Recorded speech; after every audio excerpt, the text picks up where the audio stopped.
नमस्कार दोस्तों, मैं वर्षा आप सभी का सुनो कहानी चैनल में स्वागत करती हूँ।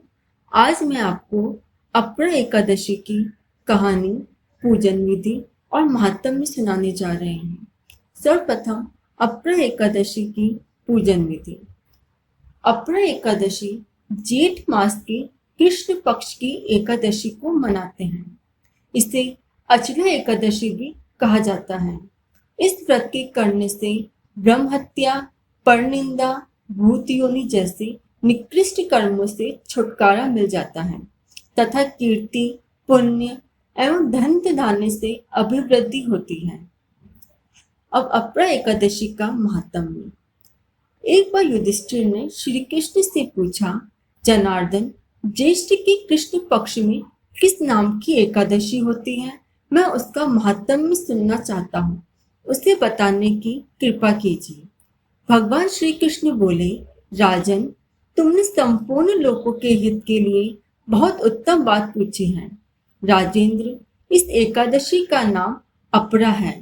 यह बहुत पुण्य प्रदान करने वाली और बड़े बड़े पातकों का नाश करने वाली है।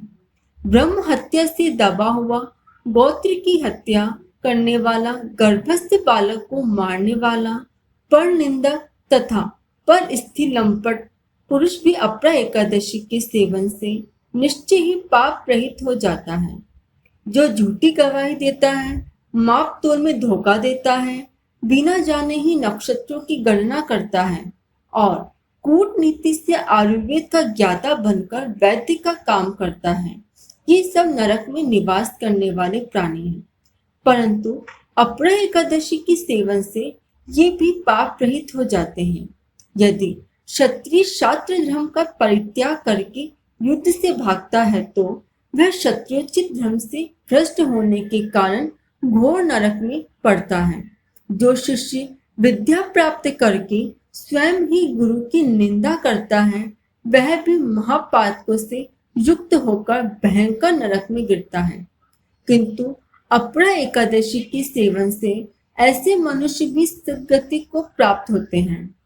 माघ में जब सूर्य मकर राशि पर स्थित हो, उस समय प्रयाग में स्नान करने वाले मनुष्यों को जो पुण्य होता है, काशी में शिवरात्रि का व्रत करने से जो पुण्य प्राप्त होता है, गया में पिंडदान करके पितरों को तृप्ति प्रदान करने वाला पुरुष जिस पुण्य का भागी होता है, बृहस्पति की सिंह राशि पर स्थित होने पर गोदावरी में स्नान करने वाला मानव जिस फल को प्राप्त करता है, बद्रिकाश्रम की यात्रा के समय भगवान केदार के दर्शन से तथा बद्रिका तीर्थ के सेवन से जो पुण्य फल उपलब्ध होता है, तथा सूर्य ग्रहण के समय कुरुक्षेत्र में दक्षिणा सहित यज्ञ करके हाथी, घोड़ा और सुवर्ण दान करने से जिस फल की प्राप्ति होती है, अपरा एकादशी की सेवन से भी मनुष्य वैसे ही फल प्राप्त करता है।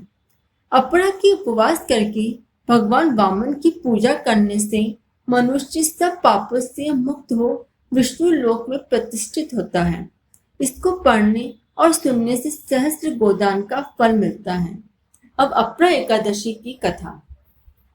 बहुत समय पहले की बात है, एक महिध्वज नाम का राजा था। वह बड़ा ही धर्मात्मा था। इसके विपरीत उसी का छोटा भाई वज्रध्वज बड़ा ही क्रूर प्रवृत्ति का अधर्मी तथा अन्यायी था। वह अपने बड़े भाई को अपना दुश्मन समझता था।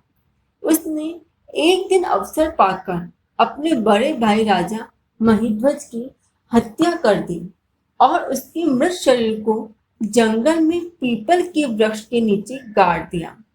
राजा की आत्मा पीपल पर वास करने लगी और आने जाने वालों को सताने लगी। अकस्मात एक दिन धूम्र ऋषि वहां से जा रहे थे कि उन्होंने अपने तपोबल से प्रेत की उत्पात कारण और उसके जीवन का वृत्तांत सुना और समझा। ऋषि महोदय ने प्रसन्न होकर प्रेत को पीपल के पेड़ से उतारकर परलोक विद्या का उपदेश दिया। अंत में ऋषि ने प्रेत योनि से मुक्ति पाने के लिए अपरा एकादशी का व्रत करने को कहा।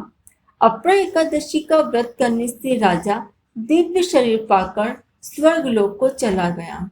बोलिए ओम नमो भगवते वासुदेवाय। आप मेरी कहानी को लाइक और शेयर जरूर करें और इसी प्रकार की आध्यात्मिक कहानी सुनने के लिए मेरे चैनल को सब्सक्राइब करें। धन्यवाद।